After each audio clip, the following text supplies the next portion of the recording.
In this video, we will be taking a look at a new integration technique called partial fraction decomposition. This allows us to rewrite an integral that looks like this, where the degree of our numerator is less than the degree of our denominator so that we can integrate successfully. Now, keep in mind on this problem, this is not one where we would be able to use long division because we see that the degree of the numerator is 1 and the degree of the denominator is 2. If the numerator and denominator were flip-flopped, in that case, we could use long division. But in this case, we're going to have to use a different technique. Notice that this denominator is factorable. Right now, I'm just going to copy down what is inside right here. So I'm just going to copy down the 3x plus 11. And when I rewrite this, I'm also going to factor my denominator. So my new denominator would be x minus 3 times x plus 2.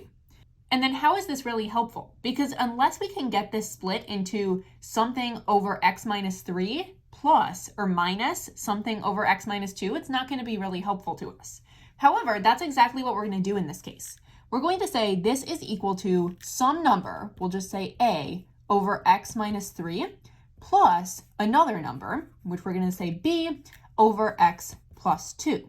If we can rewrite this as two separate fractions that we are adding together, then we can integrate each of these separately.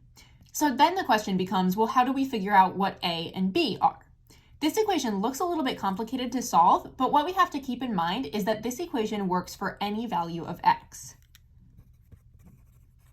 Keeping that in mind, the first step that I'm going to do is I'm going to multiply the entire equation by x minus 3 times x plus 2.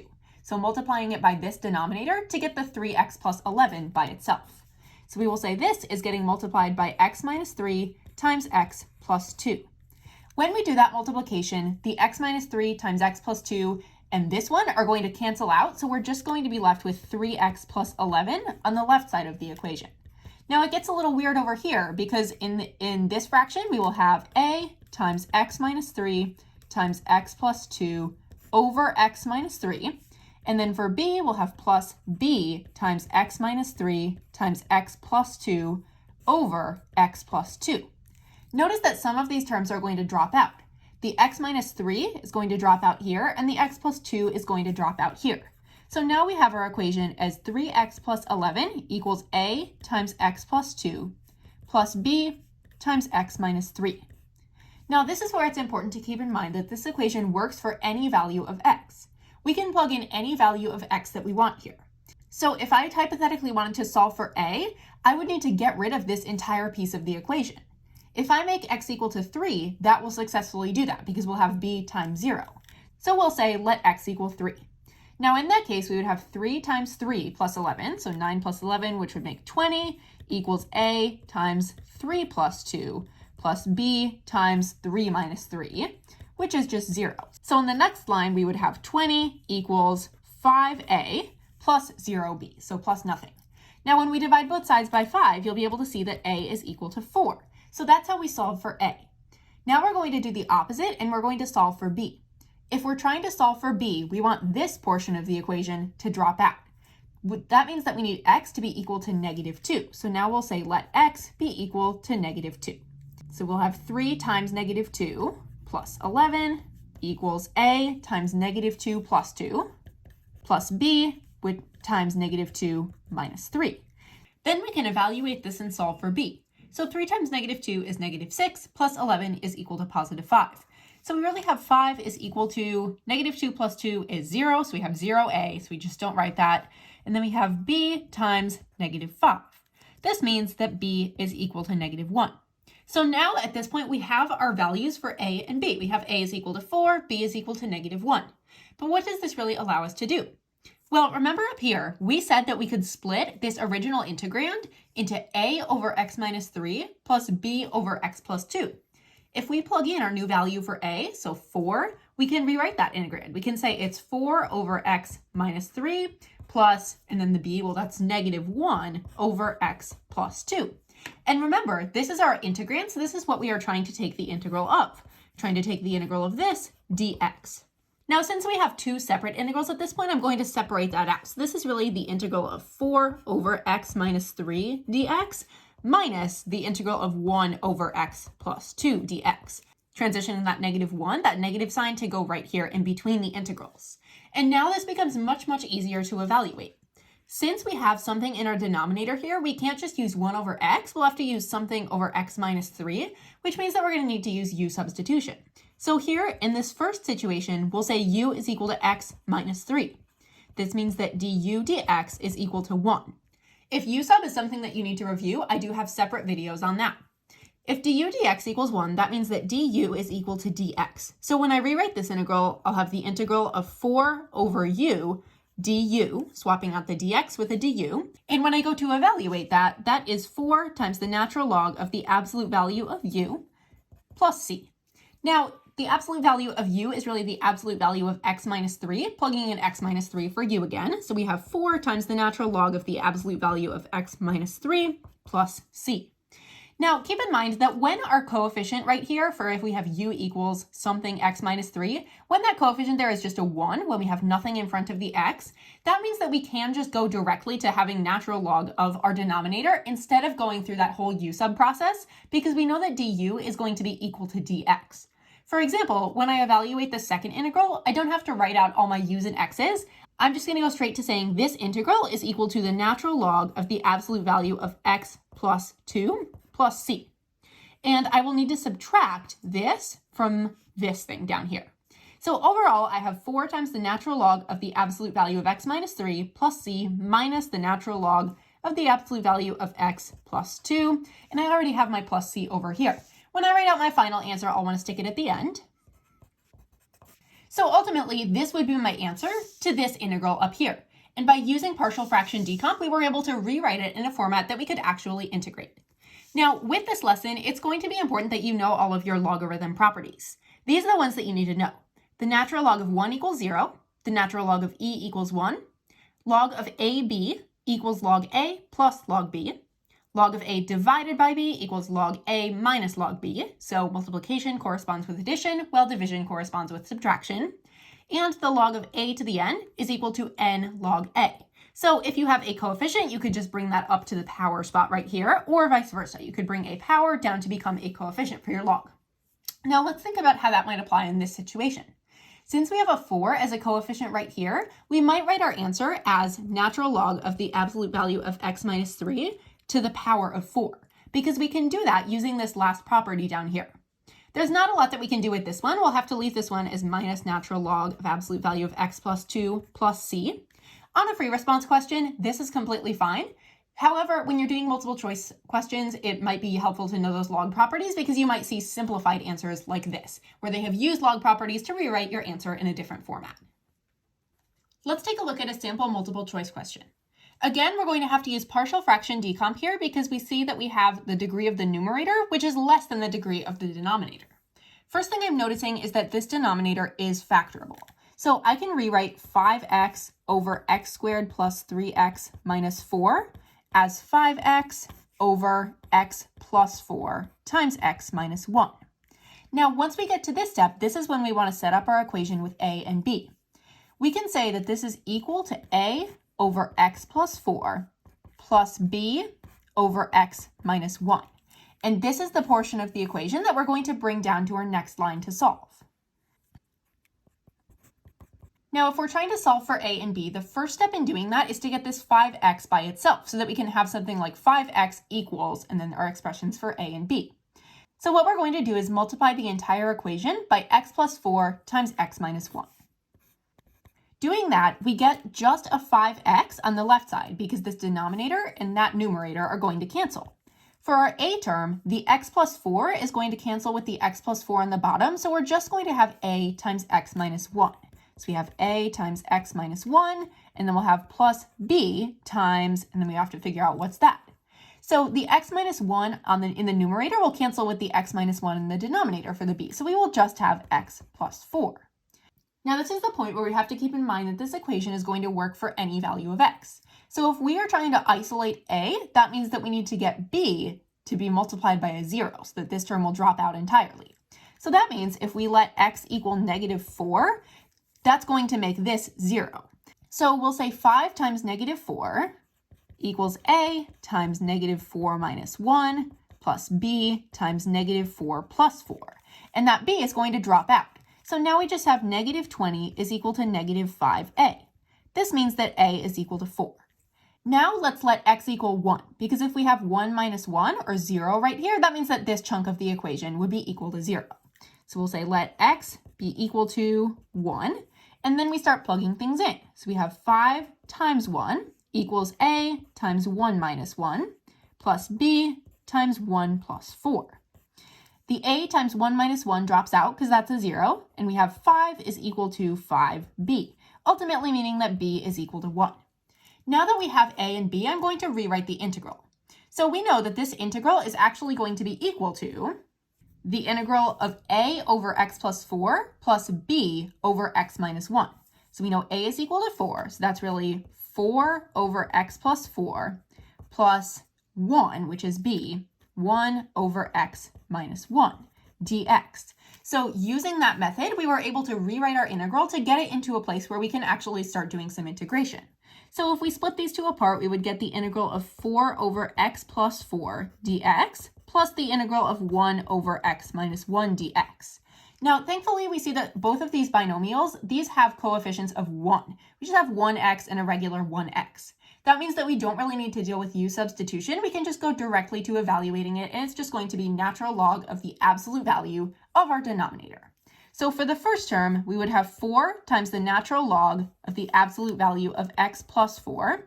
And then for the second term, we'll say plus 1, because that's our coefficient up here. But we don't even need to write a coefficient of 1, so we'll just go straight to natural log of the absolute value of x minus 1 plus c. Now we have to figure out which answer choice matches this. It looks like in this case it is answer choice A, and they did not do a whole lot of simplifying, but that's okay. That makes our job even easier. We can also use partial fraction decomp to evaluate definite integrals, as shown in this example. Our logarithm properties are going to be really, really important here because we see a whole bunch of simplified expressions down here. So let's get to it. First, we're going to isolate the integrand. So we're going to say 11 over 2x squared plus 9x minus 5. And then we need to figure out a way to factor that denominator. Now this one is not super intuitive to factor, so I might have to work off to the side here and figure it out using the AC method. So 2 times negative 5 is negative 10.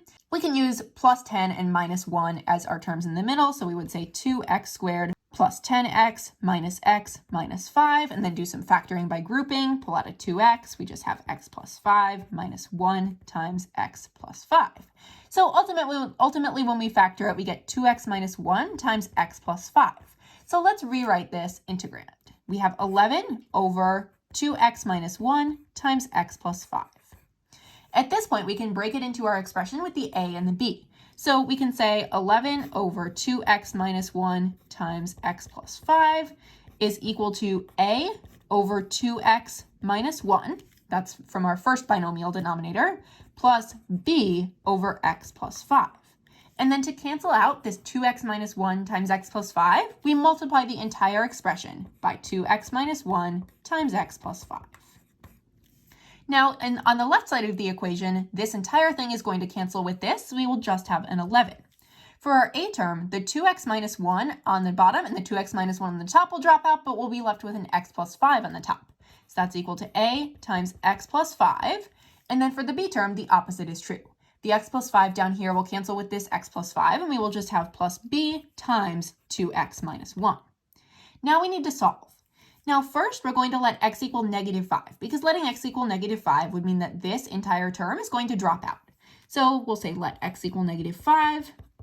That means that 11 is equal to a times negative 5 plus 5 plus b times negative 10 minus 1. So 11 is really equal to negative 11b, which means that b is equal to negative 1. Now let's solve for a. In this case, we're going to need this to be equal to 0. So if we plug in 1/2 for x, that would make this 0. So we'll say let x equal 1/2. And that means that 11 is equal to a times 1/2 plus 5 plus b times 2 times 1/2 minus 1. Now this is just going to be 1, so we'd have 1 minus 1, which is 0. So the b term drops out, and we're left with 11 is equal to a times 11/2. That means that a must be equal to 2. Now that we've got our a and b, let's rewrite the integral.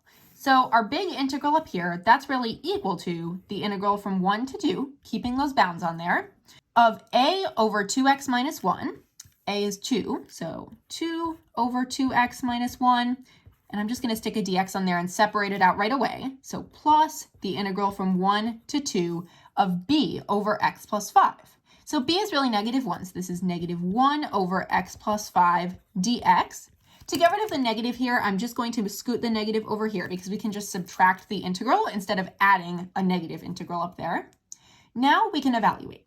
So for this first one, normally what we do is we just say natural log of the absolute value of our denominator, but that's only when the coefficient of the x is equal to 1.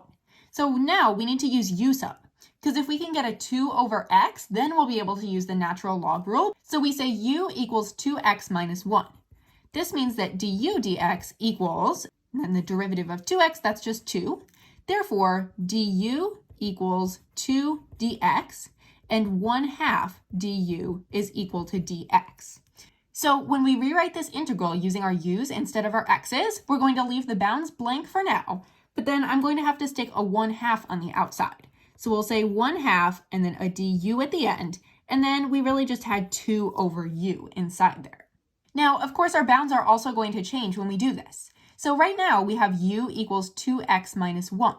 When x was equal to 1 for our lower bound, if we have x equals 1, that means that u is equal to 2 times 1 minus 1. 2 times 1 is 2, minus 1 is 1. So our u bound is going to stay as a 1 on the bottom. And then when x equals 2 up top, if we plug in 2 right here, that would make u equal to 3. So we have u equals 3. Now we can figure out what this is actually equal to. Now the 1/2 and the 2 are also going to cancel, so I'm just going to get rid of those right away. This will be the natural log of the absolute value of u, and then we're evaluating that at 1 and 3. This would be the natural log of the absolute value of 3, or just the natural log of 3 minus the natural log of 1. Hopefully you remember from your log properties that the natural log of 1 is 0, so this is really just the natural log of 3. So what we just found is that this entire portion is equal to the natural log of 3. Now let's deal with the other portion. We have the integral from 1 to 2 of 1 over x plus 5 dx. Since our denominator is just has a coefficient of 1 here, we can just use the natural log right away. So this is equal to natural log of absolute value of x plus 5 evaluated at 1 and 2. Now let's figure out what that is. That would be the natural log of 2 plus 5, which is 7, minus the natural log of 1 plus 5, or the absolute value of 1 plus 5, which is the natural log of 6. Now, we know that the natural log of 7 minus the natural log of 6, using our log properties, that's going to be the natural log of 7/6. So at this point, we found out that this portion of the integral is equal to the natural log of 7/6, and this portion of the integral is equal to the natural log of 3. So what we're going to do at this point is we're going to say this entire thing is equal to the natural log of 3 minus the natural log of 7/6. And then again, we can use our natural log properties. When we see a minus in there, that indicates division. So this is really the natural log of 3 divided by 7/6. Now, 3 divided by 7/6 is the same thing as 3 times 6/7. So we'll have the natural log of 3 times 6/7, and that makes the natural log of 18/7. So that would be our ultimate answer for this one, and that matches answer choice C. Let's try another MCQ. Again, we're going to have to use partial fraction decomp here because we see that the degree of the numerator is less than the degree of the denominator, and there's no other really easy way that we can do this. First step is I'm going to take my integrand, and I'm going to rewrite it with the denominator in factored form. So we'll have negative 5x plus 4 over, and then how do you factor this? Well, that would be x minus 2 times x plus 1. Once you break that apart, we can set that equal to a over my first term down here, which is x minus 2, plus b over my second term, x plus 1. Now, how do we solve this equation to get a value for a and b? Well, now we're going to multiply the entire equation by x minus 2 times x plus 1. So multiply it by that denominator there. In this first term, the x minus 2 times x plus 1 on the bottom is going to cancel with the 1 on the top. So we'll just have negative 5x plus 4. For the term with the a in it, the x minus 2 and the x minus 2 will drop out, but we will have an x minus 1 in the numerator. So we'll have a times x plus 1. Sorry, I think I said minus 1 earlier, but it should be x plus 1. And then we'll have b times, well, the x plus 1s are going to cancel, and we'll be left with x minus 2. Now we can start plugging in values for x to find the value for a and b. First, we're going to let x equal -1 to make this term drop out. If x equals -1, we would have -5 times -1 plus 4 is equal to a times -1 plus 1 plus b times -1 minus 2. This is going to go away. We'll have 5 plus 4 over here, so 9 is equal to -3b. That means that b is equal to -3. Now let's let x equal 2 to make this term drop out. That would be -5 times 2 plus 4 is equal to a times 2 plus 1 plus b times 2 minus 2. So that goes away, and we are left with -10 plus 4, or -6, is equal to 3a. That means a is equal to -2.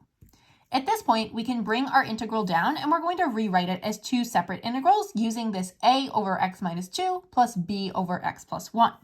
So we really have the integral of a over x minus 2, which is -2 over x minus 2 dx, plus the integral of b over x plus 1, which is really -3 over x plus 1 dx. And then we just use our integration properties to evaluate. Now this one's going to be fairly easy because we see we have just regular terms down here like x minus 2, not 3x minus 2. All of our coefficients are 1. That means that we don't need to write out the full thing for u sub. We can just jump directly to saying this is -2 natural log of the absolute value of x minus 2. We don't need to go through that u sub process. And then this is a -3 up here, so that will be -3 times the natural log of the absolute value of x plus 1 plus c. Unfortunately, this does not match any of my answer choices up here, so we're going to have to use some log properties to simplify. It looks like one of the things they've done is brought this coefficient up here to become an exponent, which you can do with natural logs or logs in general. So this is really negative natural log of the absolute value of x minus 2 squared. We can rewrite this term just like that. And then we'll do the same thing with this one. So that will be minus the natural log of absolute value of x plus 1 cubed plus c. Now, I believe that matches answer choice B. All that they've done is flipped around this term and this term. That's completely fine though. Those two are still equivalent. Therefore, B is the correct answer. Here's another multiple choice question with a definite integral. Now, this one looks a little bit weird in the denominator because you might not think immediately to factor this one, but there is a way that we can do this using partial fraction decomp. If we factor this denominator, what we're going to get if we originally started with x cubed minus x, we could first pull out the greatest common factor of an x, and then we'd be left with x squared minus 1. The x squared minus 1 can be broken down even more.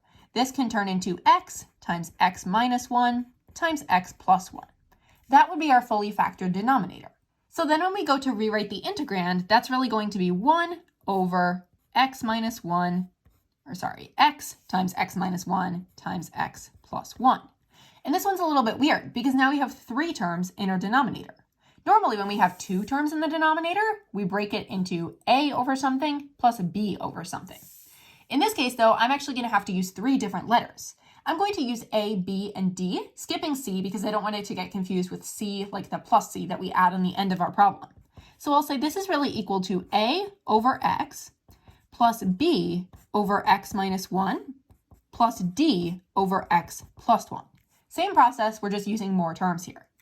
Now, as you might have guessed, what we're going to do next is we're going to multiply the entire thing by this denominator right here. So we'll multiply it by X times X minus 1 times X plus 1. Now, of course, this term over here, this is going to cancel with this, so we will just have a 1. And then for the a, well, the x and the x will cancel, but we're going to have a times these 2 remaining terms, which is x minus 1 times x plus 1. For the b, the x minus 1 down here will cancel with this x minus 1, but we will have an x and an x plus 1 left. So it's b times x plus 1. Then for the d, the x plus 1 down here cancels with the x plus 1 up here. So we will be left with d times x minus 1. D times x minus 1. Okay, next step is that we have to figure out what are we going to be able to plug in that's going to make each of these equal to 0 so that we can solve for a, b, and d. Remember, this equation is going to work for any value of x. So we can pick any value to let x be equal to that. Let's try 1 first, because I see this x minus 1, so I know that if x is equal to 1, this will be 0, and that will make this entire term 0. So we'll say let x equal 1. In that case, we have 1 is equal to a times 1 minus 1 times 1 plus 1 plus b times 1 plus 1 plus d times 1 minus 1. Now, when we see the 1 minus 1, that's 0. That means that this entire thing is 0, so we get rid of that. And we see that same thing in the d. We have a 1 minus 1, so that goes away. This means that 1 is really equal to b times 1 plus 1, or 2b. So b is going to be equal to 1/2. Now let's let x equal 0, because if x is 0, that would make this entire term equal to 0. In that case, the b term and the d term are going to drop out here because we have a 0 in there, and then we will have 1 is equal to a times -1 times +1, or negative a. That means that a is equal to -1. Okay, we've got two of our terms now. We have the a and the b. Let's just get d. So now we're going to make x be equal to -1, because if we have -1, that will make this equal to 0, and it'll make our a and our b terms drop out. So again, we see that the a and the b term are going to drop out because this -1 plus 1, that's just a 0. So those go away, and then we are left with 1 is equal to d times -1 times, let's see, that would be -2. So 1 is equal to 2d. This means that d is equal to 1/2. So at this point, we have our b, our a, and our d. So where do we go from there? Well, now we're going to rewrite our integral with actual numbers in place of a, b, and d. So right now we're doing the integral from 2 to 3. So that's what I'm going to keep it as. We're going integral from 2 to 3. Now our first term, it says, should be a over x. A is equal to -1, so this is really -1 over x. Then we have plus b over x minus 1. B is 1/2, so we have plus 1/2 over x minus 1. Finally, we have plus d over x plus 1.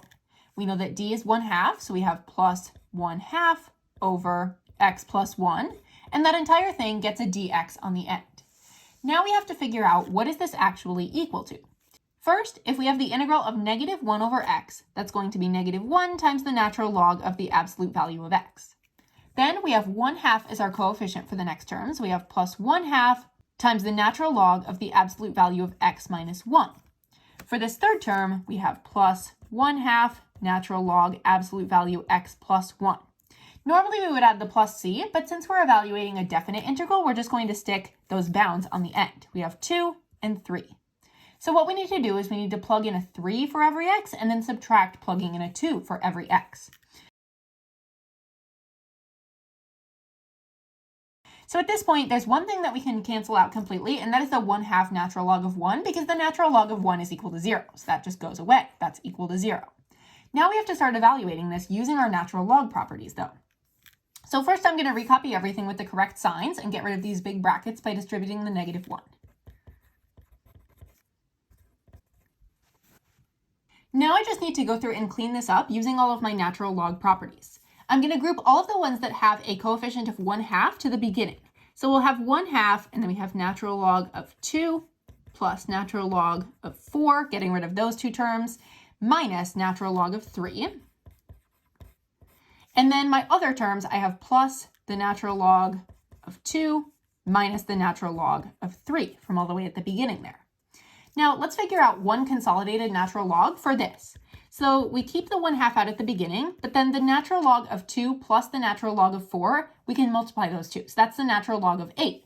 So we really have the natural log of 8 minus the natural log of 3. ln 8 minus ln 3 is going to be the natural log of 8/3. So that makes it a little bit simpler when we have one consolidated natural log. Then if we have the natural log of 2 minus the natural log of 3, that's the natural log of 2/3. Those two are equivalent. Now what can we do with this 1/2? Remember that when we have a coefficient sitting out front, that can become a power for our natural log. So this is really the natural log of 8/3 to the power of 1/2 plus the natural log of 2/3. Now, having something to the power of 1/2, that's the same thing as square rooting it. So this is really the natural log of rad 8 over rad 3.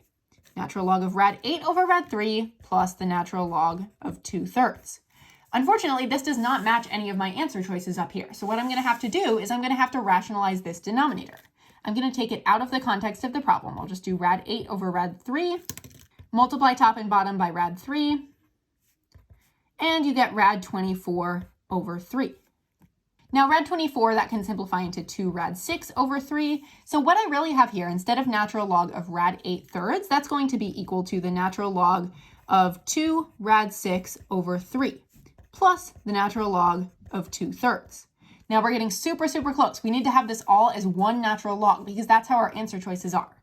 Because we are adding the two natural logs, we multiply their arguments. So this is really the natural log of 2 times rad 6 times 2, which is 4 rad 6, over 3 times 3, which is 9. And this is our final answer for that definite integral. This matches answer choice A.